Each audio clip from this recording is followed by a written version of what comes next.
Seja muito bem-vindo ao episódio de hoje do Transformador Podcast, programa onde falamos sobre neurociência, fibromialgia de um jeito simples que qualquer pessoa consegue entender. Sou o Dr. Osmel Maior, especialista em dor crônica, neurociência e medicina integrativa, e estou aqui para lhe guiar hoje no Transformador Podcast.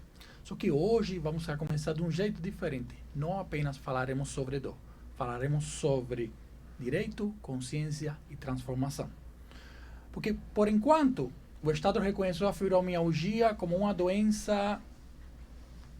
Antigamente era invisível, hoje já é reconhecida como uma doença que tem direitos, através da Lei 15.176. Porém, será que o Estado irá reconhecer também o que acontece aqui no cérebro para realmente trazer essa transformação para as pessoas com fibromialgia? Então, aperta o cinto que o Transformador Podcast está começando já já.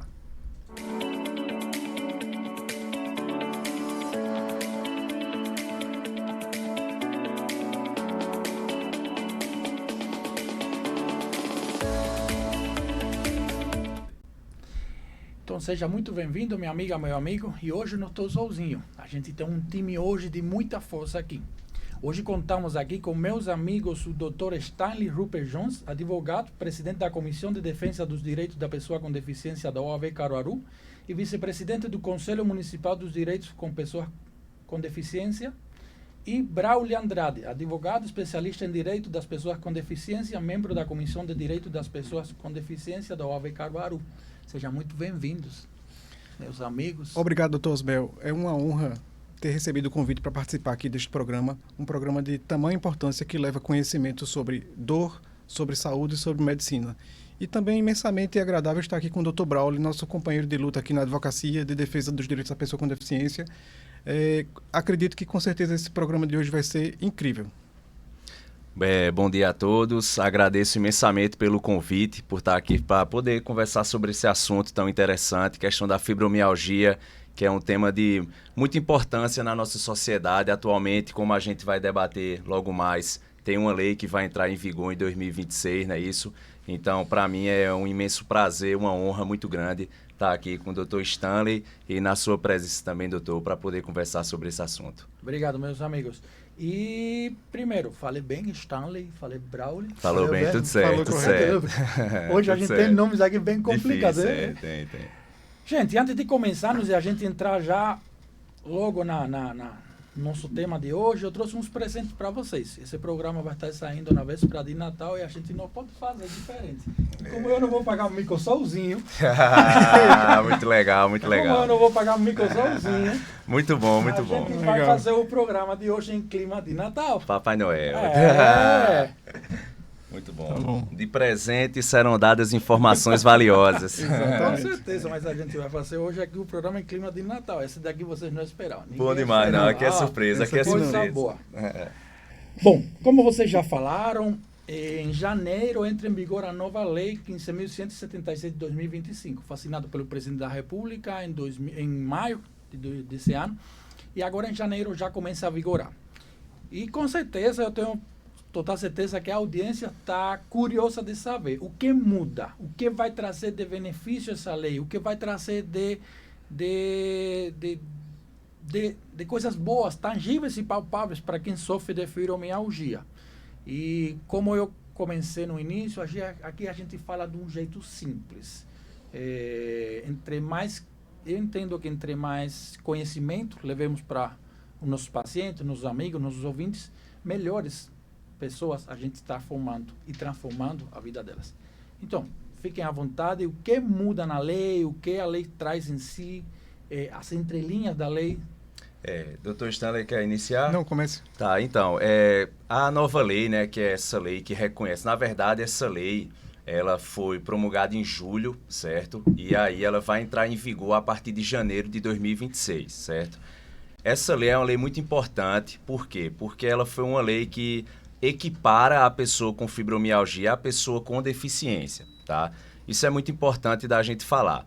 Além disso, essa lei também ela tem uma política nacional de cuidado do SUS com relação à pessoa que tem fibromialgia. Ela também busca proteger, de certa forma, mais ainda essa pessoa, no sentido de que ela busca facilitar o diagnóstico, tá? E facilitar, na verdade, o tratamento, o diagnóstico para a gente trabalhar em cima da questão da fibromialgia pelo SUS.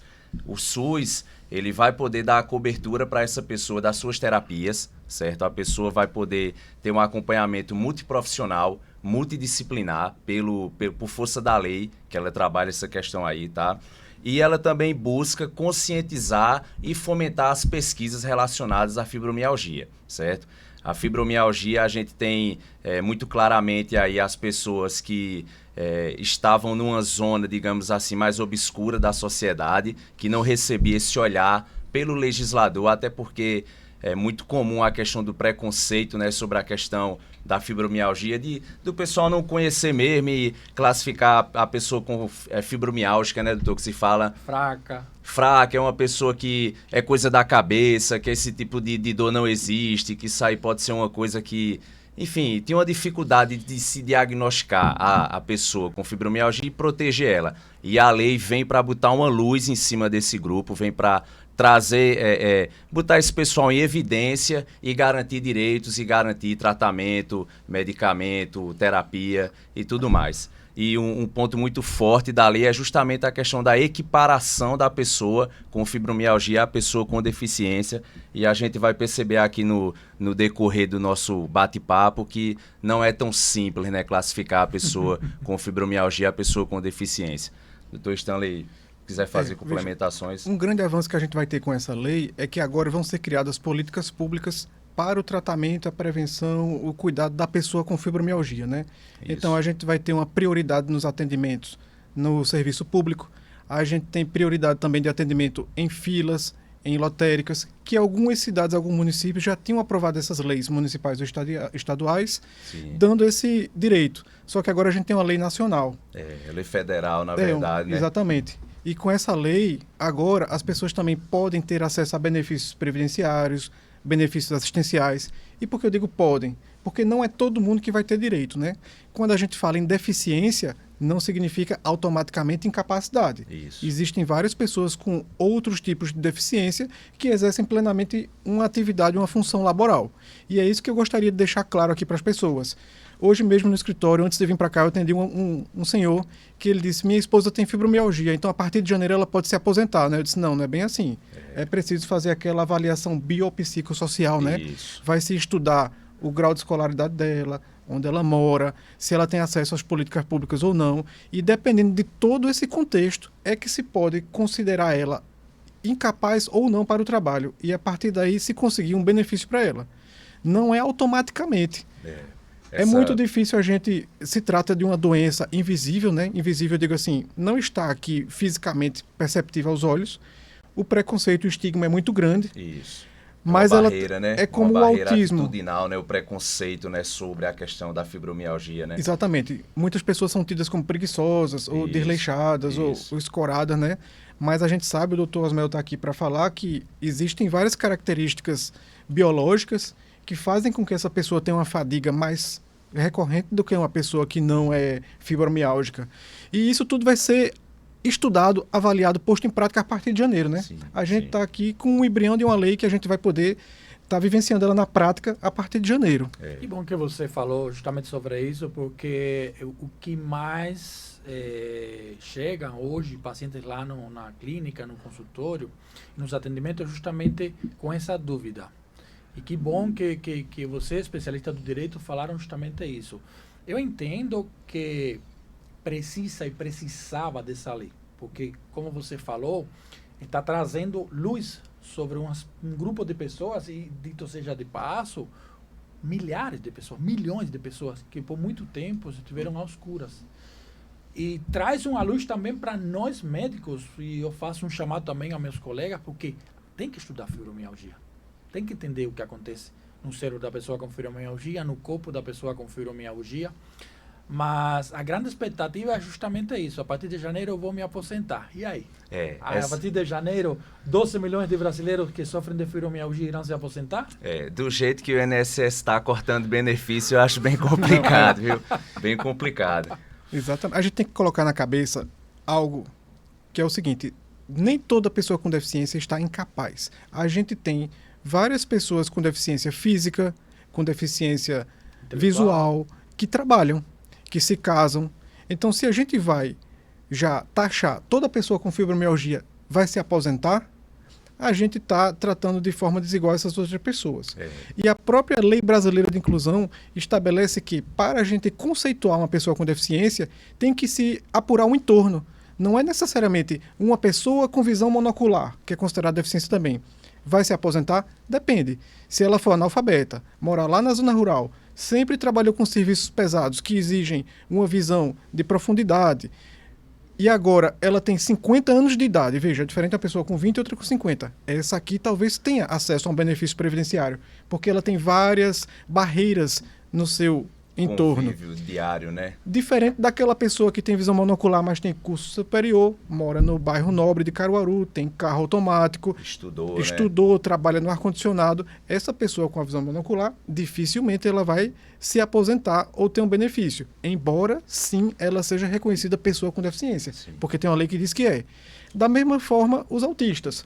Existem autistas que trabalham, casam, viajam, produzem para a sociedade, tem algumas limitações, assim como a pessoa com fibromialgia vai ter uma limitação também, mas isso não impede dela ter uma vida plena e efetiva na sociedade. Sim. Esse é o ponto-chave de, a partir de janeiro, a pessoa com fibromialgia se aposenta, não aposenta. Tem direito a benefício? Não tem. Talvez ela possa ter uma readequação no seu ambiente de trabalho. Em vez dela trabalhar numa sala que tem um ar-condicionado muito forte, a gente pode ter uma sala sem ar-condicionado, com a ventilação normal para ela. Isso já vai dar qualidade de vida para ela no ambiente laboral. Pode, só fazendo uma pequena complementação, pode haver também a questão da diminuição da jornada de trabalho da pessoa com fibromialgia para que ela seja inserida no mercado de trabalho e que ela possa trabalhar uma duração menor de tempo para que ela consiga exercer a sua vida de forma plena e efetiva. Mas aí é uma coisa que a gente também vai verificar aqui, é que cada caso é um caso, entendeu? Então, assim, não tem como a gente chegar aqui e estar dizendo, ó, vai ser assim para todo mundo. Não, a gente realmente tem que analisar cada pessoa, cada condição de saúde, cada organismo reage de um jeito. O senhor sabe muito bem mais do que a gente, principalmente nessas questões de dores crônicas, né?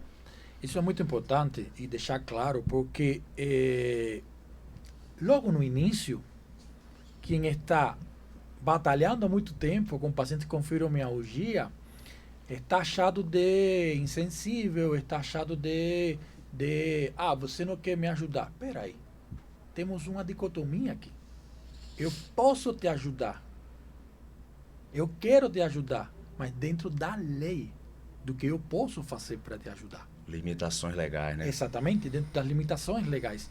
E que bom que vocês trouxeram isso, porque faz tempo que eu bato nessa tecla. Gente, é uma avaliação individual. O caso de Maria não é igual ao caso de Joana. Porque Joana talvez tenha um marido, Joana talvez tenha uma condição psicossocial diferente. Já Maria não. Então, isso é muito importante. E para você que está nos assistindo, fique gravado isso na sua cabecinha. É muito importante. E a avaliação tem que ser individual.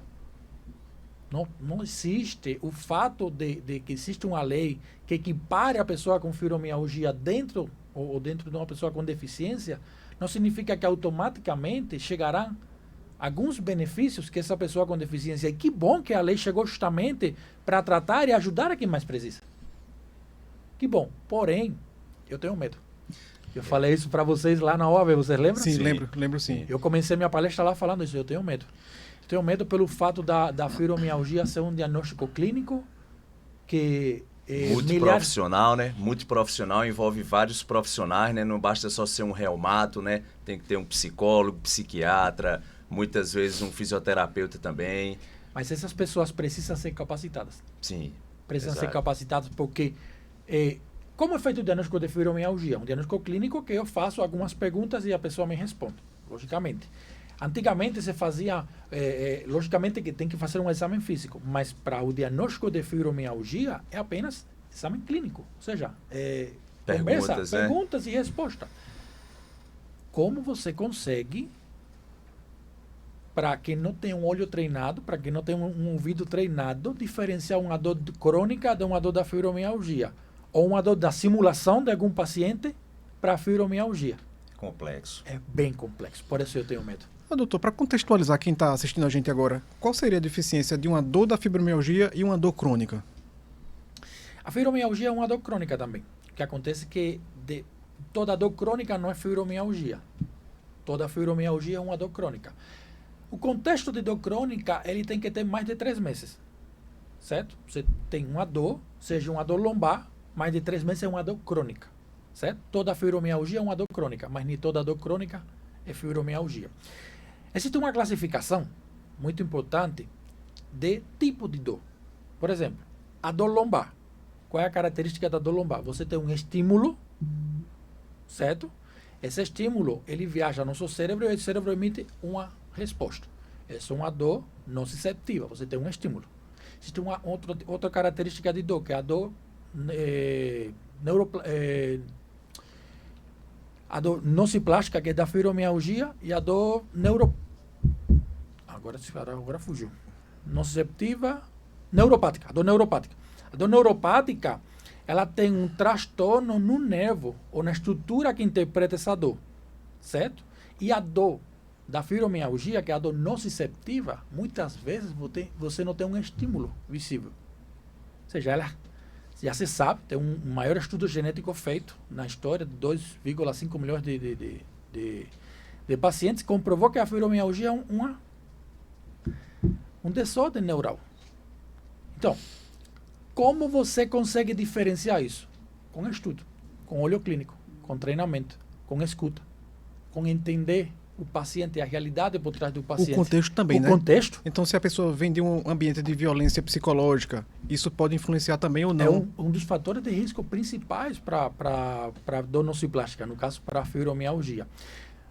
Gente, eu fiquei surpreso quando eu comecei esse ano de verdade a fazer coisas diferentes que eu vinha fazendo, porque verdade tem que ser dita. Eu venho da medicina tradicional. A medicina tradicional trata a fibromialgia como? Abre a boca, toma um comprimido, vai fazer atividade física, deixa de ter fraqueza, vai para o psicólogo, vai para o psiquiatra. Essa é a medicina tradicional. A medicina integrativa, ela trata o ser humano como um todo. Então, eu presto atenção ao que aconteceu lá atrás, o que está acontecendo agora e como você vê seu futuro.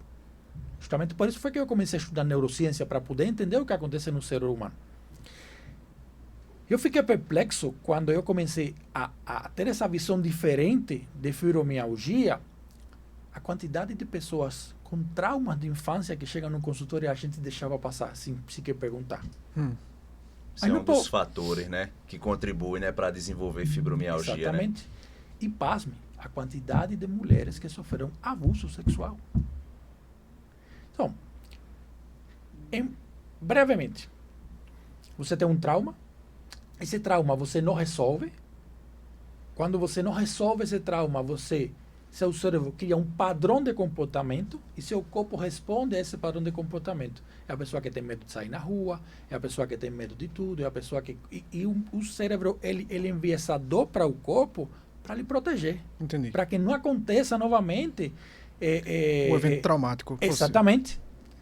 Só que aí você fica ruminando esse trauma constantemente. Então a pessoa que tem medo de viajar de avião ou que tem medo de viajar de carro na rodovia, ela pode ser um fator de risco também para desencadear uma fibromialgia. Qualquer tipo de trauma. Um medo de falar em público, um medo de procurar um emprego. A gente vê muitas pessoas que às vezes têm essa realidade, né? É que, justamente, quais são os medos inatos e os medos adquiridos? Tudo que é inato deveria ser comum à nossa espécie de seres humanos. Você tem medo de viajar de avião? Eu não. Você tem medo de viajar de avião? Eu também não. Você tem medo de falar em público? Tinha, mas estou vencendo essa barreira. Pronto, mas tem milhares de pessoas que morrem de medo. O medo de falar em público é o terceiro medo mais reconhecido ao nível mundial. Eu não tenho medo de falar em público. Então, se fosse um medo inato, todos nós deveríamos ter medo de falar em público. Agora, eu tenho medo de altura, tenho medo de fogo, ou seja, são medos assim que são realmente perigos. E se eu te falasse que esses medos não são seus? Não. Os medos são adquiridos. Foi o que seus pais passaram para você, o que o ambiente passou para você. Quando a gente nasce, a gente só tem medo das duas coisas. Altura e som alto. Só. O resto é medo adquirido. Eu sei que você tem medo de lagartixa. Você tem medo de lagartixa? Tenho não. Poderia dizer que tenho, né? Tem uma aqui, é Vixe Maria. Nessa hora você se assusta, né? Mas eu acho muito interessante essas suas colocações aí. Eu acredito que para a gente dar um segmento aqui e falar mais um pouco ao pessoal, né, sobre a questão de como de fato tornar essa pessoa com deficiência para que ela tenha acesso aos seus direitos, né? Que é muito importante. Aí a gente está falando de que a lei vai equiparar a pessoa, né, com fibromialgia, a pessoa com deficiência, mas como é que faz para equiparar essa pessoa à pessoa com deficiência, né? A gente vai ter que submeter essa pessoa a uma perícia biopsicossocial, tá? Essa perícia é de extrema importância, é uma perícia que analisa a pessoa de uma forma mais ampla, é um instrumento utilizado, né? E assim, para a gente classificar a pessoa como pessoa com deficiência, como o Dr. Stanley falou, a gente precisa ir na Lei Brasileira de Inclusão, que é a LDI, né? Isso. LBI. E aí essa lei vai dizer lá no seu artigo, né, especificamente, que a pessoa com deficiência é aquela pessoa que possui uma deficiência de longo prazo, que aí a gente tem um entendimento que já é uma pessoa com uma deficiência que já perdura por mais de 2 anos, tá?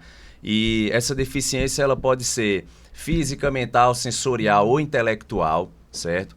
E a gente tem que fazer uma análise criteriosa de como é que vai ser essa pessoa com relação ao meio ambiente que ela convive diante das barreiras que surgirem para ela, tá? Por exemplo, no caso da fibromialgia, a gente tem a barreira da atitudinal, que é a barreira do preconceito, tá? Muita gente tem preconceito contra as pessoas com fibromialgia, justamente pela falta de informação.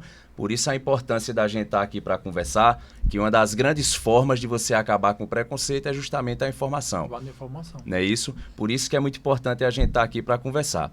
E aí, a gente enquadrando, aí a pessoa vai ser submetida a essa perícia, aí a pessoa vai lá no INSS, geralmente quando a gente fizer o requerimento de um benefício, e ela vai ser submetida à perícia, o assistente social vai avaliar a questão da renda, de escolaridade, se tem condições de trabalhar, onde é que mora, não é isso, doutor? Se mora Exatamente. numa zona rural, se mora numa periferia, o médico vai avaliar a questão de saúde, se essa pessoa tem condição de trabalhar uma carga horária de 8 horas diárias, em pé, como vendedora numa loja dessa aqui do shopping center. Tudo isso vai ser analisado.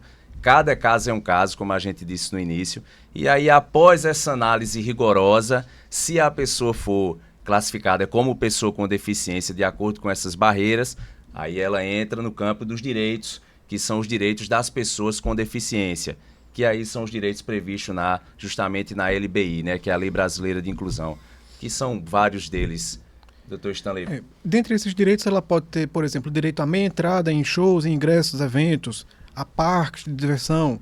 Ela pode ter direito a estacionamento privado ou transporte público gratuito, com o Leva, né? Mas todo mundo, não, a pessoa que é baixa renda. Porque existem direitos que vão proteger pessoas de baixa renda e outros direitos que vão proteger quem tem uma renda maior. Isso. Talvez a pessoa com fibromialgia ela possa ter direito a comprar um carro 0 km com isenção de impostos. Isenções tributárias, né? Mas a gente tem que pensar que essa pessoa que vai comprar esse carro, ela não vai ser um beneficiário de um BPC. Porque hoje em dia o carro mais barato seria R$70 mil.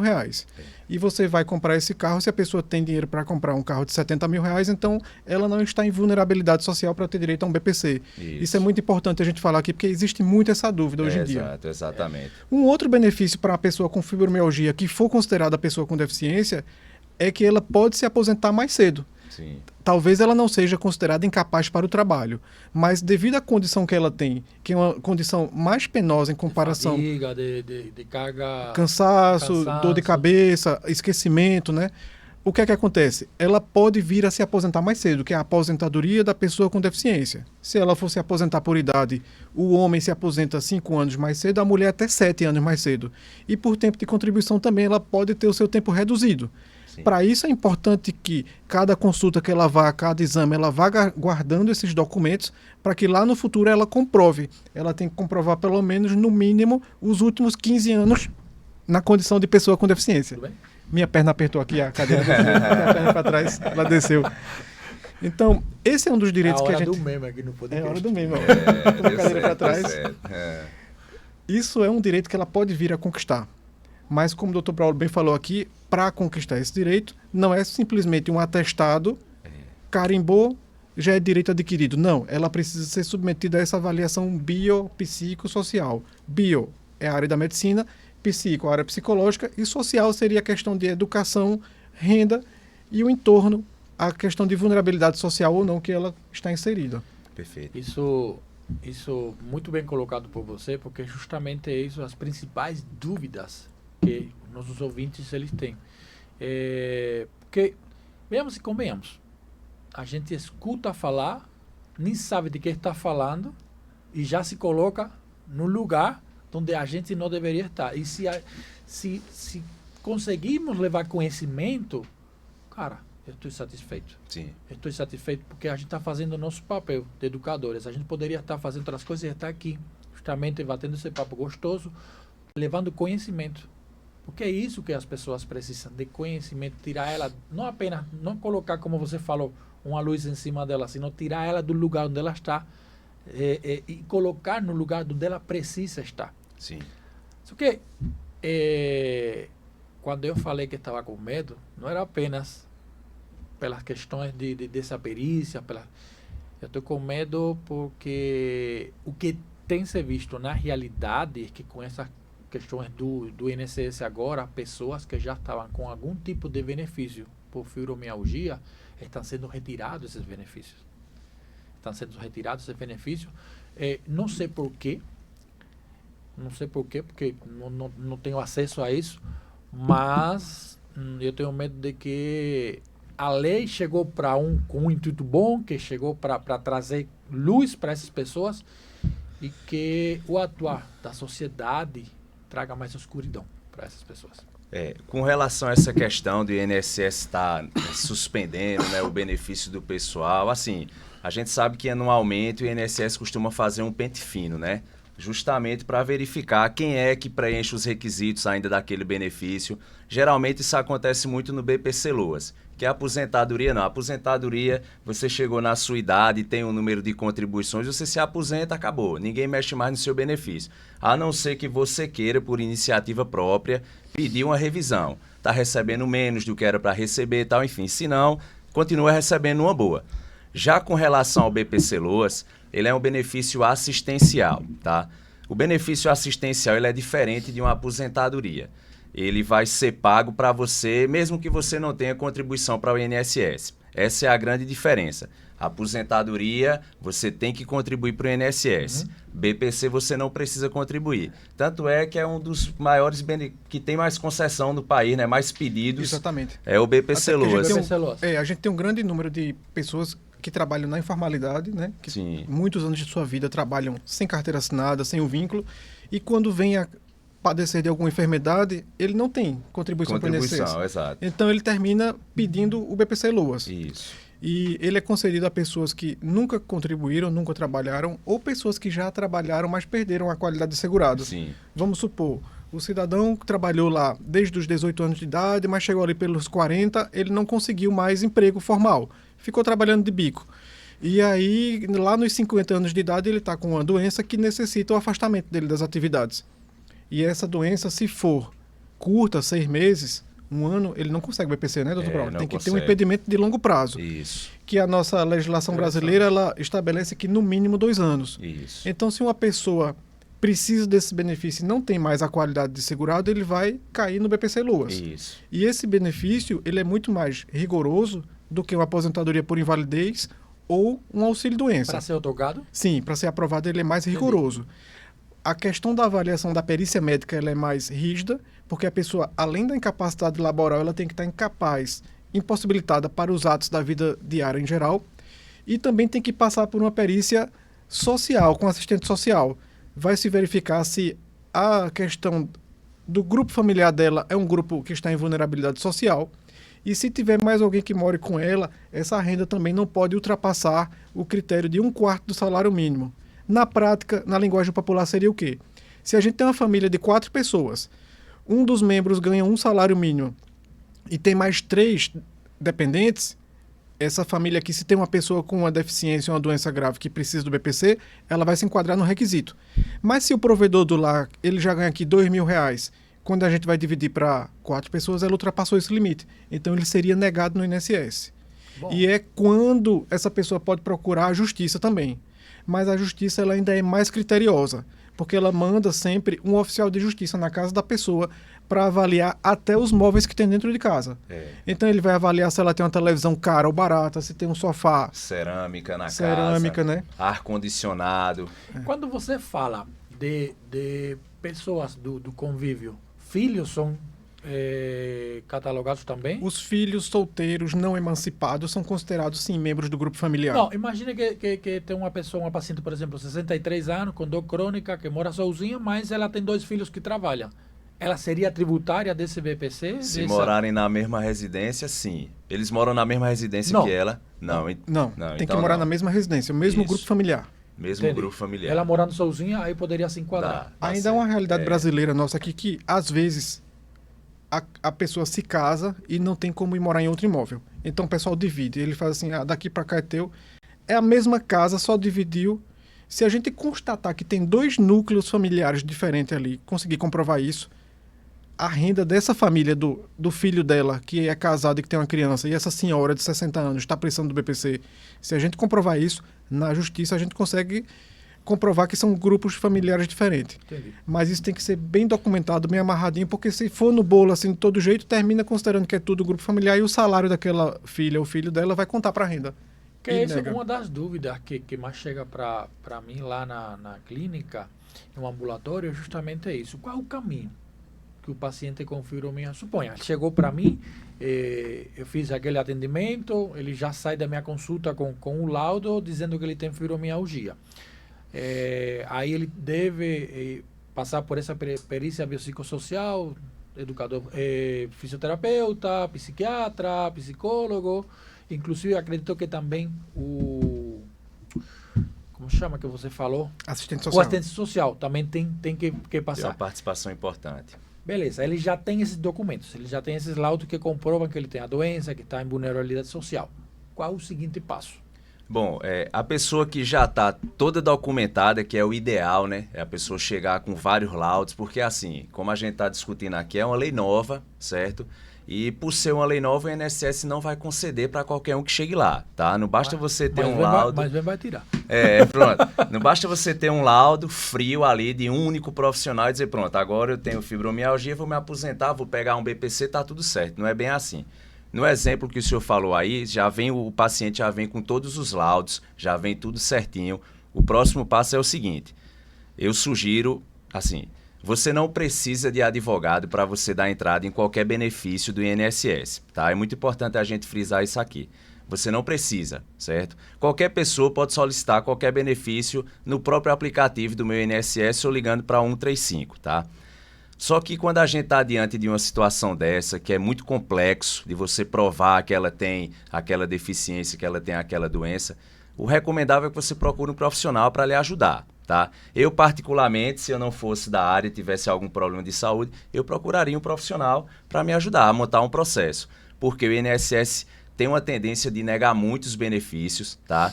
E a maioria das negativas dos benefícios que eu percebo é justamente por não saberem montar o processo da forma correta.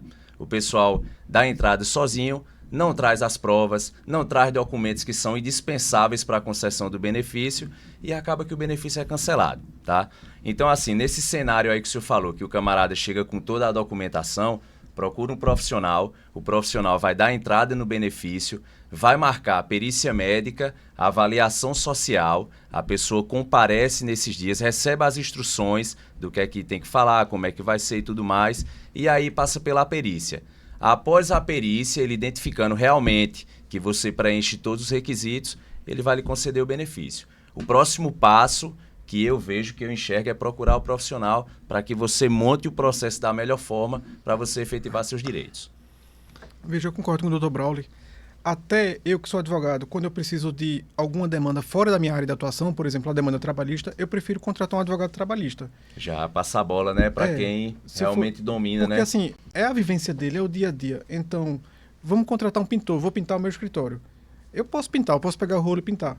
Às vezes, essa minha barato vai sair caro, porque eu não vou saber pintar, pode dar problema, engordurar lá e depois eu passar mais tempo em trabalho. A técnica é muito importante, exatamente, né? E uma vez que você procurou o profissional, você foi no INSS e foi negado. Qual seria o próximo recurso que esse paciente tem? Agora o próximo passo é entrar na Justiça Federal. A Justiça Federal ela pode flexibilizar um pouco mais aquele requisito da renda per capita do INSS. Lá no INSS, ele se rege pelo princípio da administração pública. Se a lei diz que é renda igual ou inferior a 1/4 do salário mínimo, o servidor não pode olhar e dizer, eu acho que esse caso aqui ele é mais vulnerável, eu vou conceder. Ele tem que se limitar a esse princípio da legalidade. Quando vai para a justiça, o juiz tem o poder, o direito de valorar a prova. Ou seja, embora ultrapasse essa renda per capita, a família tem uma renda um pouquinho mais alta, o juiz pode olhar as circunstâncias do grupo familiar e da sua moradia e aprovar, dar uma sentença condenando o INSS a conceder o benefício. Isso é importante a gente frisar que depende sim da experiência, da capacidade de um advogado montar um processo bem elaborado com todas as provas possíveis. Por exemplo, a pessoa usa fralda descartável. É um gasto a mais que ela tem comparado a pessoas da sua mesma idade que não têm nenhuma doença ou deficiência. Então, isso faz com que seja uma barreira para ela. É importante a gente juntar esse comprovante dessas despesas com essa fralda. Ela usa um remédio controlado que o SUS não fornece. Juntar isso. Mas algum parente da sua família também tem uma doença crônica. Então, vamos comprovar, vamos juntar que não é só aquela pessoa em si que está sendo analisada, mas sim todo o seu contexto familiar. Ah, mas essa pessoa, elas não têm nenhum veículo e moram lá na zona rural, quase perto de São Caetano. Veja a dificuldade que essa família tem para vir no posto de saúde, para uma terapia, para ter acesso aos serviços públicos. Então, quando a gente, como advogado, consegue pontuar todas essas dificuldades que essa família informa, a gente consegue mais chamar a atenção do Poder Judiciário para que observe essas questões e veja que, de fato, essa pessoa merece ser guarida pelo Estado, pelo INSS, na concessão de um benefício. Posso só fazer uma complementação aqui à fala do Dr. Stanley, muito bem colocada, é que ele falou aí que pode haver a possibilidade de ter outra pessoa também com deficiência na mesma residência, tá? Eu não sei se é muito comum no caso de pessoas com fibromialgia, de você ter mais de um familiar com fibromialgia na mesma residência. É comum, doutor, esse tipo de situação? Braulio, falamos no início que a fibromialgia responde a muitos traumas. E se imagine o trauma de uma mãe não curada, o que vai acontecer com a filha. Não, aí é Então, triste. sim, a gente vai estar fardado se a gente não tiver políticas públicas de enfrentamento, se a gente não tiver uma visão diferente da fibromialgia, a ter várias pessoas dentro de um mesmo núcleo familiar com dores crônicas com fibromialgia. Pronto. Partindo desse ponto aí que o senhor está falando, existe a possibilidade de você ter mais de um BPC, que é o benefício de prestação continuada, dentro da própria residência. Tá? Então, se a mãe tem fibromialgia e ela recebe o BPC-LOAS, se o filho tiver ou sei lá, alguma pessoa que more com ela também tenha uma fibromialgia, pode-se ter 2 benefícios de prestação continuada na mesma residência. Aí vão ser 2 rendas já para dar um apoio financeiro maior para aquelas famílias. É muito comum no caso de autismo. A gente se depara muito Vários com... filhos com... isso, é entendeu? um transtorno que, assim, ele tem uma grande hereditariedade, né? Sim, genético, fator genético, né? Fala muito alto. Então, muitas famílias têm o primeiro filho, o segundo também diagnosticado, Isso, né? isso. Acontece muito. E aí a renda de um BPC ela é considerada zero. Ela não é contabilizada para os fins de concessão de um novo BPC. Isso tanto na Justiça quanto no INSS. Esse já é um entendimento consolidado desde 2021 para cá. Interessante. Se você que está nos assistindo até agora, você está vendo que o papo tá bom, viu? Então compartilha esse vídeo aqui, se inscreve no canal, ative as notificações, porque assim o YouTube ele entende que esse programa está sendo muito bom e vai lhe avisar quando a gente postar futuros e vai principalmente divulgar o nosso conteúdo para milhares de pessoas que precisam. Eu não posso falar aqui, continuar sem antes falar dos nossos patrocinadores. Vocês conhecem a Numides Oficial e a Plantou? Não, A Numides Oficial é a núcleo de medicina integrativa da dor e envelhecimento saudável, onde são praticados tratamentos de pontos para dor. Temos uma equipe multidisciplinar lá, muito capacitada para tratar a todo paciente com dor, e não apenas o paciente com dor, também o paciente que ou deseja ter um envelhecimento saudável. E a Plantou Caruaru é um empório de alimentos naturais, tem um chip maravilhoso, chá, temperos, várias coisas que vocês deveriam experimentar. Eu recomendo. A Plantão Caruaru, inclusive, está com, para esse final de ano, para o Natal, está com uns brindes fantásticos. Eu vou deixar o link aqui na descrição para você estar visitando nossos patrocinadores oficiais. E voltando aqui, a nossa conversa. A gente tem vários segmentos fixos aqui no podcast. E um deles é o Momento Transformador. O Momento Transformador é onde você conta uma história da sua vida que vai ajudar a transformar a vida de alguém. A gente está falando de pessoas com deficiência, a gente está falando de pessoas com dores crônicas. Qual foi seu momento transformador relacionado a pessoas com deficiência ou a pessoas com dores crônicas? Aliás, quais foram seus momentos transformadores? Quando vocês... Foi aquela virada de chave que você falou, poxa, por aqui é meu caminho, esse aqui é meu propósito. Pronto. O meu momento transformador foi quando eu fui diagnosticado com autismo, TDAH e superdotação o ano passado. A vida toda eu convivi achando que eu era um pouco diferente das demais pessoas. Eu tenho algumas limitações, algumas dificuldades, como, por exemplo, falar em público, para mim sempre foi muito tenebroso. Na época da faculdade eu fugia de trabalhos de apresentação oral. E aí eu perdi esses pontos, né? Eu tinha que me garantir na prova para poder passar. Outro momento... Já evitava as palestras, né? Sim. É comum. Por exemplo, a gente está aqui conversando sobre esse tema, eu estou bem desenvolto porque é uma área que eu gosto, que eu estudo, que me familiarizo. Mas se a gente terminar ali e for falar sobre o Campeonato Brasileiro, sobre a política, eu não sei falar e às vezes me falta até assunto. Muitas vezes em roda de conversa, na OAB, na faculdade, eu sou aquele cara que fica só olhando e balançando a cabeça, sabe? Falta esse falar. E isso é uma dificuldade que eu tenho de comunicação com os demais que eu não percebia. A vida toda eu tive muita dificuldade também com a alimentação, com o não, com levar um não, com ser contrariado, com mudar a minha rotina. E eu pensava só que era uma pessoa pantinhosa, né? Como a gente diz aqui no Nordeste. Mas aí, trabalhando com as causas de pessoa com autismo, com deficiência, eu fui percebendo que várias das características delas se enquadravam comigo. E aí a gente terminou indo para algumas palestras para aprender mais sobre autismo, até para melhorar a fundamentação dos nossos processos. E numa dessas palestras eu estava com minha esposa lá e tinha um médico psiquiatra falando sobre a questão dos adultos autistas que ninguém fala. Como é que é ser um adulto, ser diagnosticado na fase tardia da vida? E ele era autista, e foi quando despertou para mim o gente, como é que pode um adulto autista? E aí minha esposa disse, a gente vai marcar uma consulta com ele. Ele marcou, aí ele fez um enorme questionário que chega, dói a cabeça. Tanta pergunta, eu não fui preparado para uma prova, né? Fiz a consulta, fiz o questionário, e aí fui diagnosticado com autismo. No momento, isso é um choque, né? Chega na hora que eu recebi o diagnóstico, a pessoa começa a chorar, mas aí você começa a chorar assim, poxa, aí aquele turbilhão de ideias na mente. Eu nunca gostei de muito barulho, de muita gente, de agitação, e eu pensava que era simplesmente um cara chato. Mas, na verdade, é a minha forma de coexistir no mundo. E hoje eu me respeito. Eu gosto muito de moto, sou fanático por moto, mas eu não fui no Motofest, porque eu sei que aquele barulho muito alto, aquele monte de gente ia me deixar agoniado. Então agora eu me respeito, agora eu me privo. Agora eu não me forço a me colocar em situações que antes eu não suportava. Se conhece. De limites. De limitações. Exatamente. E aí com isso, o pessoal vai fazer ali uma confraternização. Se eu não tiver a fim de ir, eu não vou, por uma questão apenas social, de eita, eu tenho que ir para não parecer deselegante. Eu não vou. Agora também eu não como mais aquelas coisas que eu não gostava e que eu tinha que comer. E eu aprendo também, fazendo terapia com psicóloga, a gente aprende que a enfrentar, a lidar com os não, com a frustração... Tá tomando muita vitamina N, Stanley? Vitamina o quê? N. Não, vitamina N não, o que é isso? Vitamina N tá tomando muito. O que é isso? Você tem que assistir mais o podcast. Só semana passada. Vamos assistir. A vitamina N é justamente o que você tá fazendo, meu irmão. É falar não. Ah, Essa é a vitamina N. essa é uma dificuldade Porque que... a gente precisa tomar muita vitamina N. A gente precisa deixar de ser aquela...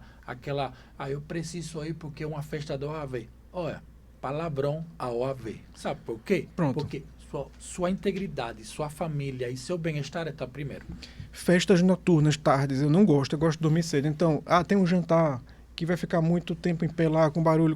Eu não gosto. Simplesmente, assim, é terrível. No outro dia, eu amanheço com febre, com dor de garganta. Eu sempre tinha muita inflamação na garganta, dor na garganta, uma moleza, uma preguiça. Mas é porque eu me colocava em situações que me causavam... Situações de risco. E posso te falar uma coisa?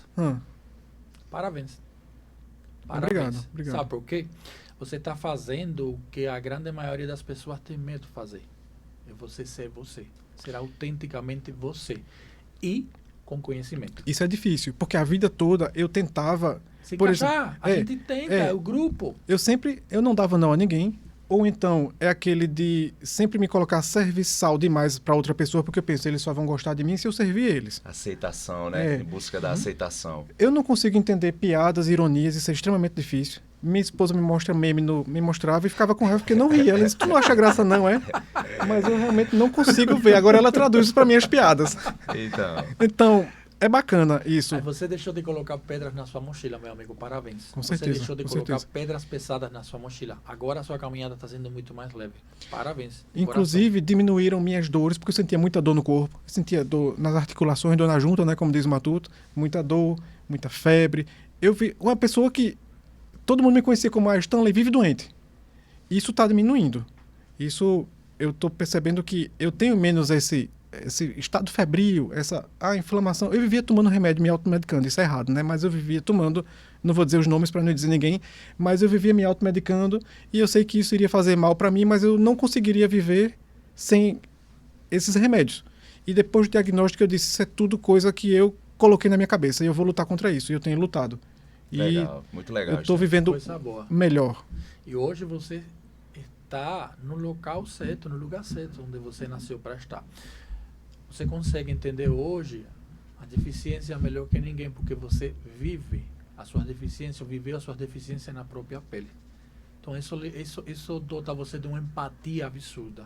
Você consegue entender aquela pessoa que está ali. E hoje você deixa de, como te falei, de colocar pedras na sua mochila. E sua caminhada se torna mais leve. Parabéns, irmão. Muito parabéns, obrigado. Muito parabéns. obrigado. Que Deus te abençoe nessa caminhada e que coisa boa. E você, meu amigo, tem medo de lagartixa? Passou um aqui agora. Então, eu particularmente trabalhei um tempo no Procon de Caruaru. Passei uns 2 anos lá.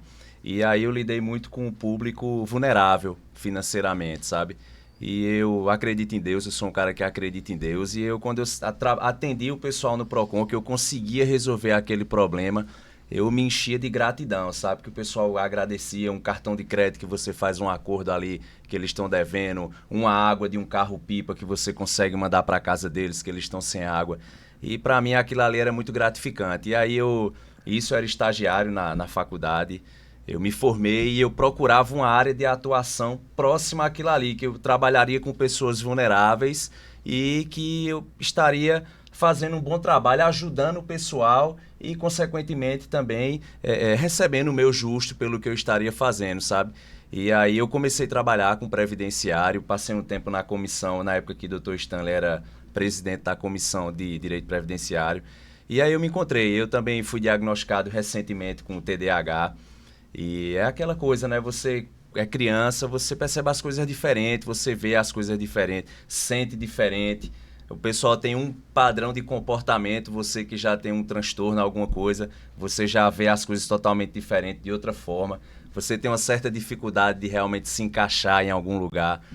Mas aí eu comecei a trabalhar com as pessoas com deficiência, fiz diversos atendimentos em casas de famílias extremamente vulneráveis, e quando você consegue um benefício para um pessoal desse é muito gratificante, sabe? Você se enche de muita paz e você ajuda a pessoa ali. Para mim, eu trabalhar com pessoa com deficiência é um negócio fantástico. Quando eu vou para os eventos, eu me sinto muito bem, me sinto em casa mesmo, sabe? Fazer atendimento, fazer palestra para criançada, para mães atípicas, para mim é maravilhoso, eu gosto muito. Que bom, que bom. E eu guardo 2 coisas que vocês falaram. Primeiro, ambos os dois foram diagnosticados com uma deficiência. Sim. Ou com algum tipo de patologia. Mas eu parabenizo vocês dois porque vocês não pararam. Vocês entraram em ação. Mesmo respeitando, como falei, vocês precisam... Aliás, nós seres humanos precisamos de limites, não de limitações. A gente não precisa se encaixar no mundo de ninguém. A comparação é a pior dos males do século XXI. Porque você se compara com um grupo de pessoas que não é você. realidade totalmente diferente, Totalmente né? diferente. Você quer se encaixar naquele grupinho, você quer estar naquele... os descolados. Não, eu não nasci para ser descolado, eu nasci para ser mais calmo, eu nasci... E está tudo bem, eu me aceito. E que bom que chegou o diagnóstico, que bom que chegou na hora certa. Porque, sinceramente, a comparação, quando você se compara para estar ali, cada um de nós tem a sua realidade. E o paciente fibromialgico, ele precisa entender isso. Você precisa de limites e não de limitações, e tomar muita vitamina N. As pessoas precisam entender que o não também é uma resposta, e você precisa se posicionar. Quando você se liberta dessas pedras que você carrega na sua mochila, de querer de se encaixar, de querer fazer ajudar todo mundo, de querer correr, querer fazer até a parte da outra pessoa, isso termina liberando em você as suas dores. E o paciente fibromialgico responde muito bem a isso. Quando ele se entende, quando ele se aceita, tá, beleza, eu não posso fazer uma maratona, mas eu posso fazer uma caminhada de 5 minutos. Eu não posso trabalhar 10 horas no dia, mas eu posso trabalhar 8, ou posso trabalhar 6. Talvez eu não possa carregar caixa na Sulanca ou na SEACA, mas eu posso fazer alguma coisa sentado, ser um excelente recepcionista. A minha briga no melhor sentido da palavra, justamente com os pacientes com fibromialgia, justamente isso. Bora, reage, acorda para a vida. Minha esposa fala que eu tenho TDAH. Eu não sou diagnosticado, mas minha esposa fala que eu também tenho TDAH. Sabe, né? Nunca sabe até ir lá. Cara, eu nem sei, mas ela fala com certeza. Você tem TDAH. Só que eu aprendi uma coisa. Antigamente eu colocava foco em muitas coisas. Quando você coloca foco em muitas coisas, você termina dissipando a sua energia. A energia é um processo que é renovável. Você não tem 100% de energia para dedicar a 100% de seus projetos. Então, quando você dedica o 100% da sua energia a um único projeto, tenha certeza que seu projeto vai dar certo e vai ajudar a milhares de pessoas. E isso também eu falo para você. Quando você coloca energia nisso que você está fazendo, tenha certeza que você vai conseguir ajudar milhares de pessoas justamente porque você está colocando o seu foco e sua energia nisso. Então, hoje, se eu tenho TDAH ou se não tenho TDAH, tanto faz. Mas hoje eu entendi que o meu foco e minha energia não são infinitos. Perfeito. Entendi. Então, que bom que vocês tiveram esse momento transformador e que esse momento transformador está fazendo o que melhor vocês sabem fazer, que é ajudar pessoas. Que bom, eu fico muito feliz. Eu fico muito feliz com isso. Bom, a gente já está caminhando justamente para o final e eu queria que vocês fizessem um resumo rapidinho de o paciente que chegou no meu consultório. Imaginem que eu sou um médico que conheço um pouco de fibromialgia, eu dou um laudo aí com 3 palavras escritas aí, o que fazer, em termos de lei, em termos jurídicos, o que fazer, como ele pode reivindicar seus direitos e, brevemente, o caminho até chegar à concessão ou não do benefício ou à concessão ou não do que a lei fala, de incluir a pessoa com fibromialgia dentro de uma deficiência. Tá. Pode começar, vá. Pronto, eu vou falar na via administrativa no INSS, aí o senhor... Ótimo, beleza. A gente vai batendo bola aqui. Tá, pronto. Chegou um paciente, chegou um cliente, e aí ele está com um laudo minúsculo, um laudo pouco bem elaborado, digamos assim. Já aconteceu. Eu tô com um laudo aqui de um cliente que eu digo, bicho, isso aqui é hieroglifo, eu não tô entendendo nada do que tá escrito aqui, tá entendendo? Absurdo Tem mesmo, uns que a gente sabe? se esforça, mas não consegue, Não, né? esse é um absurdo, esse laudo. Então, se eu me deparo com um laudo desse, que é um laudo mal elaborado, o que é que eu sugiro para o meu cliente? Eu sugiro que ele procure o médico novamente, tá? E peça para ele redigir um laudo mais bem elaborado, colocando a CID da fibromialgia. Se o paciente tiver outro tipo de comorbidade também, que ele coloque no laudo. Por exemplo, uma pessoa que tem uma depressão, que é muito comum também a pessoa com fibromialgia desenvolver uma depressão. Um problema de limitação de movimento, um problema físico, que ele também coloque dentro desse laudo. Que ele faça uma análise, um históricozinho do paciente, informando o paciente apresentou inicialmente os sintomas em tal período, a evolução dele tem sido essa, por conta desse problema de saúde, desses vários, ele não consegue exercer a sua atividade laboral por tempo determinado ou por tempo indeterminado. Se Guarda vai essa ser... informação. Tá. Ele não consegue exercer sua atividade laboral por tempo determinado ou indeterminado. Guarda essa informação. Tá, beleza. Daqui a pouco a gente conversa sobre isso. Tá, pronto. E aí, porque assim, geralmente, quando a gente vai pedir um benefício por incapacidade temporária, que é o antigo auxílio-doença, a gente pede para o médico colocar qual é o período que essa pessoa vai ficar afastada do trabalho, tá? Porque assim, essa pessoa pode se afastar por 120 dias, por 180 dias, por, sei lá, 6 meses, enfim, tudo vai depender do período que o médico encontrar. Embora que o médico do INSS ele não está vinculado diretamente a esse prazo que o médico particular colocar, porque quando ele passar pela perícia do médico do INSS, ele é quem vai dizer realmente qual é o período que essa pessoa vai precisar ficar afastada. E se ele está incapaz ou não. Exato. Exatamente. Eu como Isso. médico clínico, eu não posso dizer se essa pessoa está incapaz ou não para exercer seu trabalho. Porque eu não estou avaliando é um binômio. É paciente e é trabalho. Para eu dizer que essa pessoa está incapaz para exercer seu trabalho, eu tenho que estar avaliando o trabalho também. Sim. Então, tem uma resolução do CFM que ele fala sobre isso.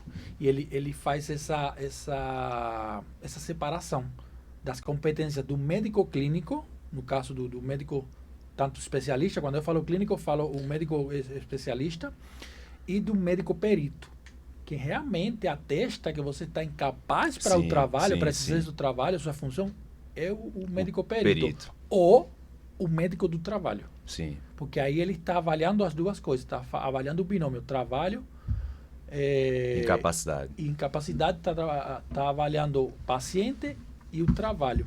Então, por isso, você deve começar a chegar para vocês o seguinte, vários laudos falando justamente sobre isso. De fato, essa resolução do CFM, ele fala, você tem que descrever, como você bem falou, todas as patologias que o paciente tem e o que isso acarreta para a vida dele, para a saúde dele. Funcionalidade Sim, dessa assim, pessoa. o laudo já ajuda bastante, né? Sim, A funcionalidade Porque a dele. gente pode se pegar nisso também para fundamentar uma petição inicial. Sim. Para mostrar, ela tem fibromialgia, certo? Mas a fibromialgia nela causa uma limitação nos ombros. E Então, se a pessoa trabalhava como embalador no supermercado, Sim. a gente vê que ela pode ter uma incapacidade laboral. exatamente. E por quanto tempo? Será se ela tomando medicação, fazendo terapia, exercício físico, com 6 meses ela volta? Aí você consegue colocar no laudo, reavaliar em 120 dias, reavaliar em 180 dias. Você não atesta a reavaliar em incapacidade, né? Exatamente. Entendi. O médico clínico não atesta incapacidade. Ele atesta que você tem uma doença. A gente pede geralmente para ele colocar qual é o período que a pessoa precisa ficar afastado do trabalho Mas é diferente. para se recuperar. É isso diferente. Pronto. Aí Se vier agora você assim, falou. tá perfeito pra Isso, gente. é Porque, sobre assim, isso, é sobre esse ponto aí. Agora você é falou sobre qual isso. o período Isso. que eu vou reavaliar esse paciente para ver se ele está melhor ou não. Isso. 120 dias, 90 Pronto. dias, Porque com 80 base nisso, dias. 120 dias, a gente se pega. Olha, ela precisa de 120 dias para restabelecer a sua capacidade plena. Laborativa, Aham. né? Então, com isso, a gente pode fundamentar uma petição inicial. Se vier descrevendo também, além da fibromialgia, como o Dr. Braulio estava falando, ela tem depressão. E a depressão faz o que nela? Pode ser que em mim não me limite, mas se ela for motorista de ônibus que está ali todo dia no centro, com aquela pressão, com aquela tensão, a depressão nela pode causar um perigo para ela e para os demais. Sim. Mas é justamente isso. Porque é uma linha tênue. E falo mais, eu, até uns meses atrás, eu fazia desse jeito, que estava errado. Incapaz para o trabalho. Até que eu fui estudar justamente e falei, peraí, não é desse Não jeito é a que a minha banda... função, né? A minha função não é esse jeito que a banda toca. Mas eu coincido com vocês que quando você faz um laudo explicativo, eu forneço munições para vocês. Sim, sim. Um laudo mal feito, ele não ajuda em nada, O que o entendeu? Dr. Ele Braulio atrapalha. está falando é que muitas vezes chega o laudo assim: Stanley Rupert Jones é diagnosticado com fibromialgia CID tal. Caruaru, Pernambuco, 16 de dezembro, pronto. Incapaz Acabou. pro trabalho. Esse não, nem isso bota. Nem bota isso. Tem Só gente bota- que nem bota isso, entendeu? Stanley diagnosticado com isso. Tchau, acabou. É. Isso não serve de nada pra gente. Atrapalha. Aí, quando a gente pega um laudo desse, já é a maior dificuldade para a pessoa conseguir um laudo, marcar com o médico, né, doutor Stanley? Muitas Particular é vezes difícil de pagar. E no particular SUS também a gente tem aquela grande fila, né? demora, né? Pois é. Deixa eu perguntar uma coisa para vocês que me chama a atenção, e antes de você falar, tem muitos pacientes que falam o seguinte: doutor, eu preciso ir para o INSS com um laudo do médico do SUS, porque o particular o INSS não aceita. Isso é mito Não, ou isso é é realidade? mito. Isso é mito. é É verdade, mito. isso é um É. mito.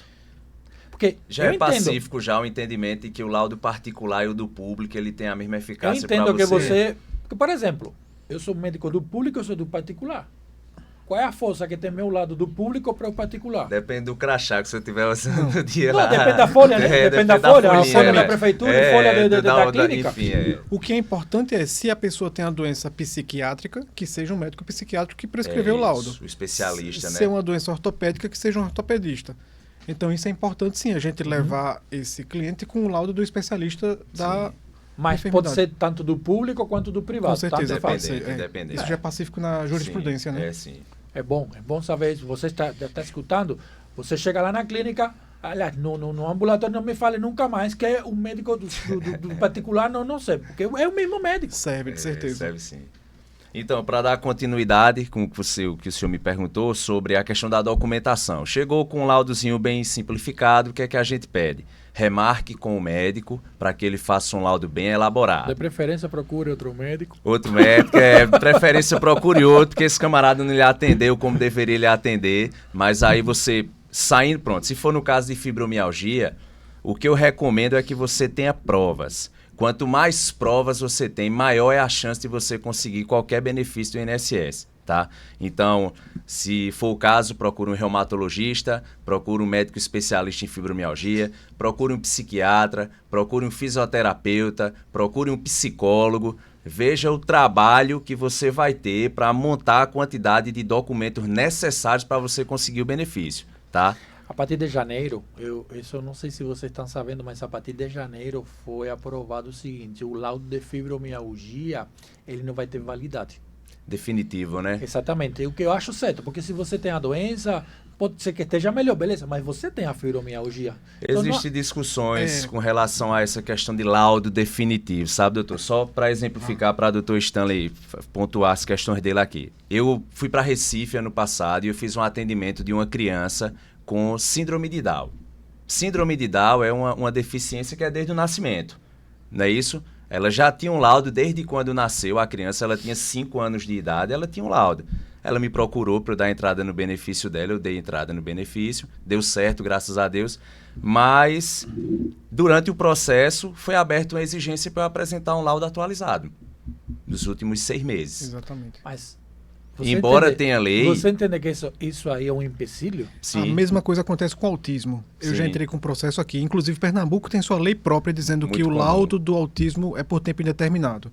E a Justiça Federal aqui não deixa o processo passar nem da triagem inicial. Se você não apresenta um laudo com no mínimo 6 meses de expedição, o processo não passa nem da primeira fase, digamos assim. Isso é qualquer deficiência, doutor. Qualquer deficiência. Qualquer uma. Ele como a síndrome de Down, que gente, ela... Isso aí eu acho de uma... Não vou falar a palavra que veio na minha mente, mas eu acho de uma falta de... Porque, por exemplo... sensibilidade, digamos, né? Exatamente. É sim. Você tem uma hérnia de disco. A hérnia de disco melhora? Pode melhorar. Pode melhorar. Você precisa de uma nova ressonância para apresentar lá? Até precisaria, porque eu preciso entender o grau. Certo. Mas uma criança que tem síndrome de Down, gente, não tem cura. Não vai. Autismo também, doutor, não tem cura também, exatamente. entendeu? Quando você tem um laudo bem fundamentado, imagina um autismo grau 3 com necessidade... Pessoas amputadas, amputou a perna, eles requerem um laudo com 6 meses. Essa burocracia é o que faz o nosso país frear. Nosso país não progride. E vamos chamar a atenção que a maioria das pessoas que estão pleiteando benefício ou são de extrema vulnerabilidade social ou estão passando por um problema de dificuldade financeira. Ninguém que está nadando em dinheiro vai atrás do benefício do INSS. Essa é a realidade. Então, são pessoas carentes. O SUS, vamos marcar uma consulta hoje para o psiquiatra, eu vou esperar 2 anos. Ou mais. Vou pagar particular, é R$800, é meio salário mínimo. Quem é a pessoa que tem que sustentar 4 pessoas que consegue pagar uma consulta de um salário mínimo? Não consegue, de meio salário mínimo. Então, a realidade do nosso país é essa. Sem contar o prejuízo enorme que uma criança, por exemplo, com autismo, a gente fala de autismo bastante, que a gente atua muito nessa questão.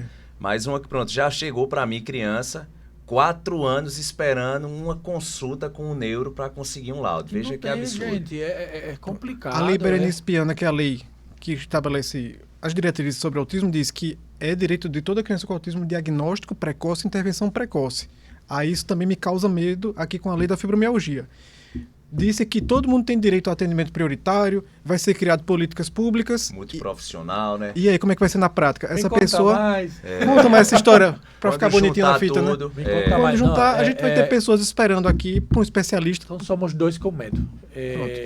O ambulatório agora da prefeitura, que eu assumi recentemente, a gente, e graças a Deus, o poder político aqui teve essa sensibilidade.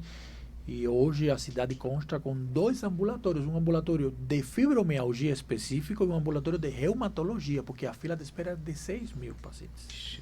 É muita 6 gente, mil pacientes. Muita gente. Então, isso é um absurdo. É um absurdo. É um absurdo. Mas, de qualquer jeito, o doutor Osmeu sozinho não consegue. Não consegue, porque a metade é fibromialgia, 3 mil. Quanto tempo você tem que esperar para chegar a uma consulta? Quanto tempo você tem que... E sem esse laudo, a pessoa não tem acesso à política pública nenhuma. Nenhum, é o primeiro passo. O primeiro O primeiro passo passo é é o o laudo. Sem laudo você não... E quanto tempo esse laudo precisa ter? 3 meses, mito, é verdade? 1 mês, 6 meses? Para Um a Justiça ano? Federal, 6 meses, né? 6 meses. 6 meses? 6 meses. A gente dá entrada, pronto. Eu dou entrada hoje com esse processo dessa pessoa que veio até mim, que a gente fez todas as consultas, juntou todos os laudos dela.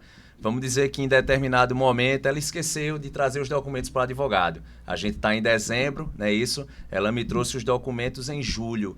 Já estão desatualizados para a justiça. Pelo amor de Deus. Infelizmente. Infelizmente. Isso é uma realidade. Somos vários com medo, então. É uma Somos realidade. vários com medo. Aí, enfim, a gente fica na mão, né? E às vezes, assim, ela até trouxe os documentos, mas o CAD único também para atualizar a fila tá grande. É só daqui a 2 meses. E ela já tem um laudo de 4. A gente não pode entrar faltando no CAD único. Então vai vencer o laudo. Essencial. É difícil, é tenebroso. Agora se exige que toda pessoa que vai pedir um benefício no INSS tenha que ter a prova de cadastro biométrico, que é feito pelo título de eleitor, pela CNH. A maioria das pessoas que pedem BPC não tem CNH, porque CNH é cara. Ou a nova carteira de identidade, que é que se chama SIN, né? Carteira de Identificação Nacional. A fila tá gigante, esperando 2, 3 meses para poder tirar o novo É só burocracia. RG. É só o que burocracia. você falou. Cada dia colocando uma pedrinha mais no caminho para Para dificultar. Exatamente. Gente, se a gente conseguisse se libertar dessas burocracias, o Brasil seria o melhor país do Uma mundo. potência. Uma potência. Sim. Mas, Até o próprio, só para finalizar, até o próprio aplicativo do meu INSS é um acesso que você tem, mas nem todo mundo sabe usar, nem todo mundo sabe ler, nem todo mundo sabe como manusear, consultar um pedido, dar entrada no requerimento. A gente que é advogado, que mexe todo dia, eles mudam também o layout e a página posição do o inicial. tempo todo. Então você entra, eita, cadê onde era o documento que eu queria pegar do extrato aqui do CNIS? Mudaram de posição. Você se perde. Sem falar que você vai protocolando, juntando documento. Quando chega no final ele diz, erro, tente de novo daqui a alguns minutos. Então caiu, você perdeu todo aquele trabalho. E imagina a pessoa leiga, a pessoa com baixa escolaridade, que não tem acesso a um celular, jamais um computador, né? Não tem um computador, tem um celular ali basiquinho, que não funciona direito. Como é que vai funcionar? Então existe esses 2 Brasis. O Brasil que mostra ser eficiente, potente, mas que na prática é maquiado. Mas que na prática a maioria da nossa Eu população... pensei que era que nós médicos éramos os únicos que sofríamos com Poxa, isso. Tô o vendo que sistema você é um sofre, desastre. pelo amor O de sistema é Deus. um desastre pra gente também. Stanley, e senão a gente termina de conversar aqui 5 horas da tarde. Sim. Que o papo tá muito Significa gostoso. que a conversa tá boa, né? Tá muito verdade, gostoso. A gente tá muito bem à vontade aqui. Muito obrigado. Coisa a gente boa. agradece Eu que agradeço. Eu que agradeço vocês. A gente juntou tudo, o paciente foi para o INSS e foi negado. Isso. Ele tem que fazer o quê? Pronto, na justiça. Aí a questão, lá no INSS demorou mais ou menos, no mínimo, 6 meses. Vírgula, porque agora a gente dando entrada, a perícia está caindo para maio, junho. Se eu der entrada hoje, a perícia fica para maio, então ele fica parado. Quando sair o resultado, esse laudo da fibromialgia já venceu. Esse laudo do autismo, esse laudo do síndrome de Down, para a justiça venceu. Embora seja uma deficiência definitiva, né? Já venceu. A gente precisa atualizar esse laudo. É ir Já lá no vai de médico novo e no dizer, médico. bota aqui. Aí às vezes o médico não tem essa vaga, não tem essa fila, porque a gente sabe que é muita gente. Eu já entendi agora. Porque alguns pacientes chegam e falam, doutor, me dá um lado com essa data e uma data. Atualizado. Aí o médico vai ficar abusado, gente. E Eu tem não vou lhe médico dar que uma não dá, data. não. E tem tem como. médico que não dá, não. Tem médico que não dá, é. Não, É ele que não- eu vou atualizar, esse laudo tem validade definitiva. O cara esperou tempão pra ir nele, pagou a consulta e não consegue o laudo. Esse de definitiva é uma conversa nova. Mas, por exemplo, chega a paciente e fala, doutor, me dá um laudo agora e me dá um de junho do ano que vem. Como eu vou te dar um laudo de junho que eu não estou nem te vendo? Mas não, né? Sabe o que acontece também? Eita, negou aqui no INSS. Muitas dessas pessoas são bem humildes, então ela não conseguiu mais pagar o aluguel da casa e ela precisa se mudar. E aí eu vou esperar ela mais um mês porque ela está se mudando de casa, aí ela tem que botar a conta de luz no nome dela, porque se tiver no nome de terceiro, a justiça também exige. Ah, mais uma declaração do dono da casa. Não, mas essa casa já é de um terceiro que morreu, que ninguém nem sabe quem é. Porque aqui em Caruaru a gente tem muito isso da informalidade dos registros dos imóveis. Então, se você não tiver um comprovante de residência no seu nome, esse alguém que está o nome tem que assinar. E essa pessoa quem é? Às vezes nem se sabe. Então a gente fica com essa dificuldade também. Aí vai lá na companhia de energia elétrica para trocar o nome. Aí a CELP disse que não, porque você tem que ter um documento que comprove que a casa é sua ou um contrato de locação. Muitas dessas pessoas que estão em vulnerabilidade social fazem um contrato de boca, é informalidade. Então, imagine que o órgão público vive numa realidade e nós que atuamos aqui com a massa de verdade, a gente vê que é outra prática. Essa pessoa ela precisa de todos os documentos da família, identidade, CPF, a gente tem dificuldade, carteira de trabalho, a gente tem dificuldade de tirar as cédulas de identidade das pessoas hoje em dia.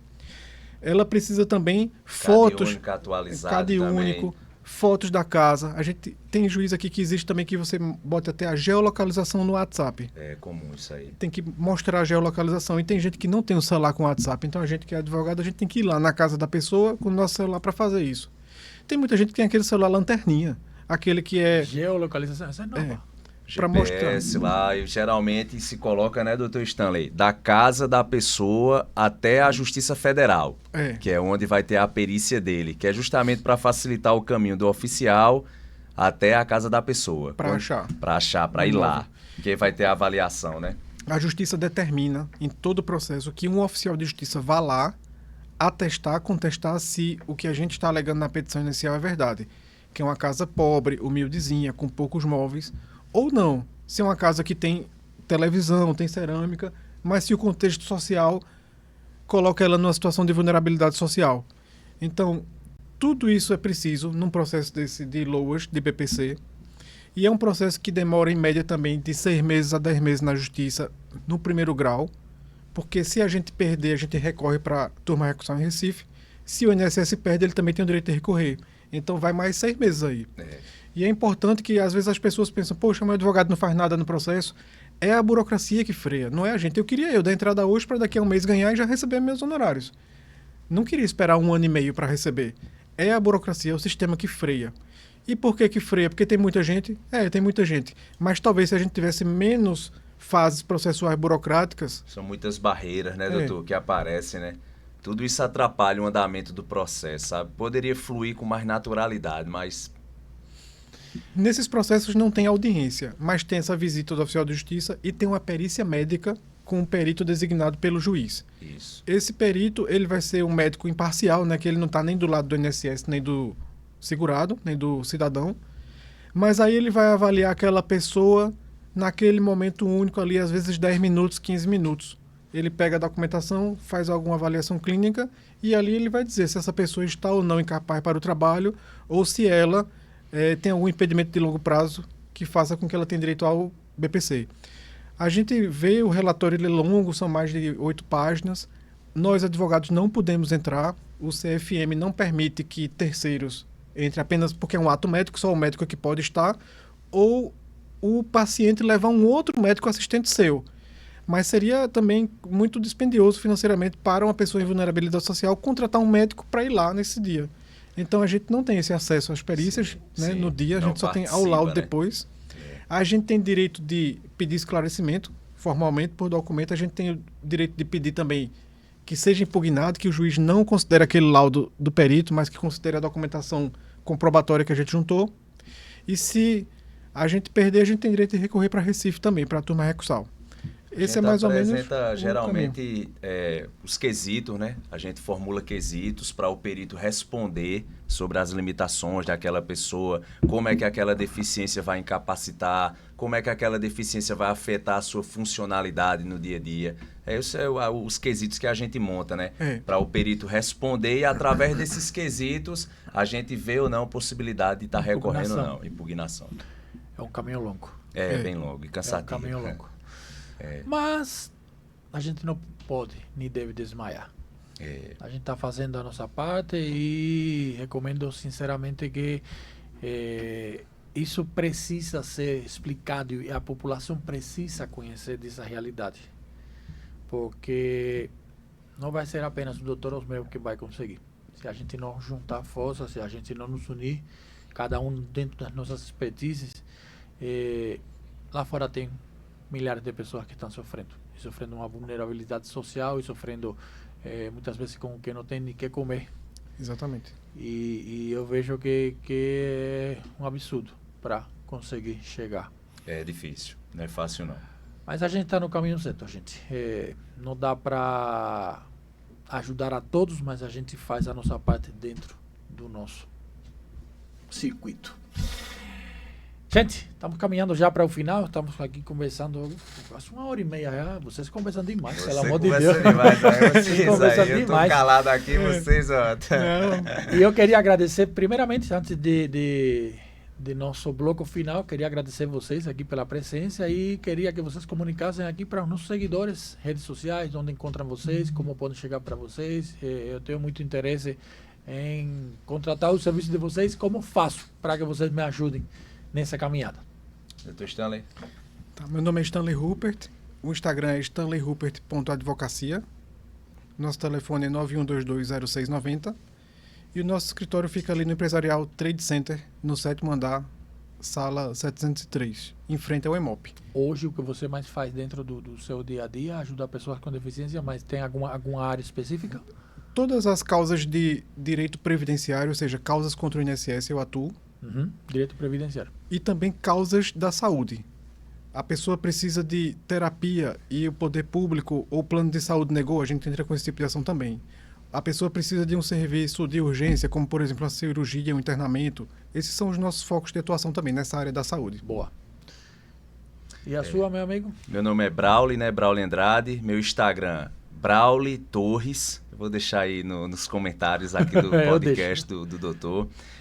Atuo também nas questões de direito previdenciário, todas elas, e também na questão de direito médico e da saúde, como o Dr. Stanley, terapias, pacientes com autismo que queiram fazer determinadas terapias e o plano de saúde nega, tudo isso aí a gente está lutando para conseguir efetivar esses direitos das pessoas aí.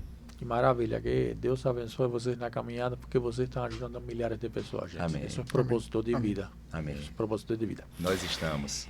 E eu tenho uma surpresa para vocês, veja, nossa produção aqui... nossa produção aqui é fantástica, ela conseguiu, eu não sei como, mas ela conseguiu o telefone dos mais de 12 milhões de brasileiros e de pessoas no mundo que sofrem com dores crônicas e com fibromialgia.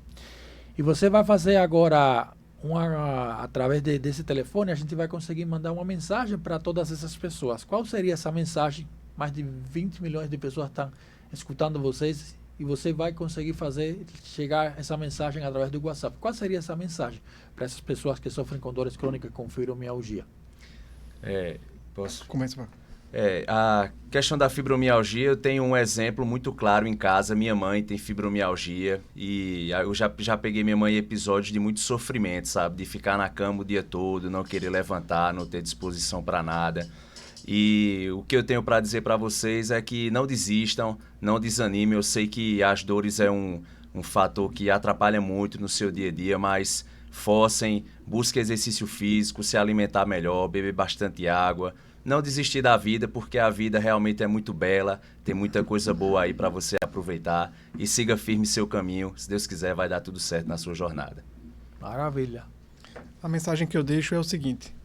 Primeiramente, se a gente sente dores constantes, procurar um médico, procurar a orientação de um especialista, porque o médico vai avaliar, vai dizer se é ou não fibromialgia, se é dor crônica, o que é. A prescrição médica, a medicação que ele passa, vamos acreditar, vamos usar ela, tomar. Se o médico passa canabidiol, muita gente diz, eu não vou usar porque é maconha, é droga. Não, o canabidiol ele tem estudos que comprovam que ele faz... extremamente eficaz, né, na área da saúde. Né? Controle da dor. Tem muita gente que tem preconceito, porque diz, é feito da maconha. Não, não é da maconha, é do extrato da folha lá. E assim, se está permitindo vender por aí, não é droga, né? Senão não estaria. Exercício físico, o médico prescreve exercício físico. Ah, mas eu não gosto. Mas como o Dr. Osmel falou, você não vai fazer maratona de 20 quilômetros. Caminhe 20 minutos todo dia. Isso já vai ajudar. A gente tem que pensar que a dor é apenas um detalhe da nossa vida, não é o todo. A gente tem outras coisas. A gente tem a nossa família, a gente tem a natureza, a paisagem, tem tantas coisas para a gente admirar. O ar que a gente respira, veja que bênção a gente está aqui respirando, né? Então, a gente tem que olhar para os lados positivos e a gente vê que a dor é o menor que acarreta a vida das pessoas com fibromialgia.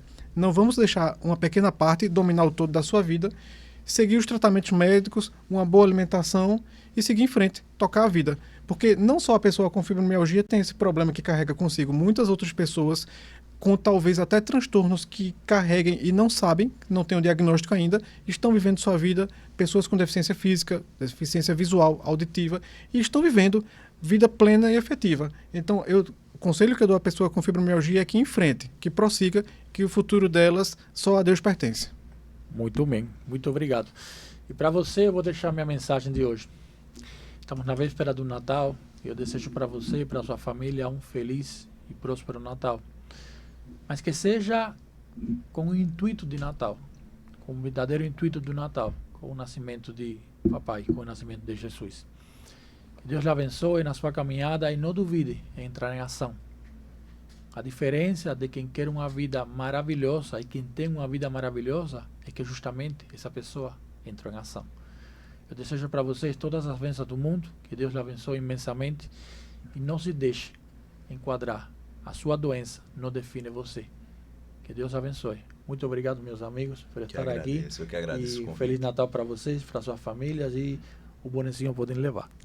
Muito obrigado, gostei. Obrigado, é um gostei. presente, valeu, obrigado. Já vou usar na noite Obrigado, de Natal. gente, pelo papo. Muito obrigado também. Obrigado. Valeu. Valeu, gente.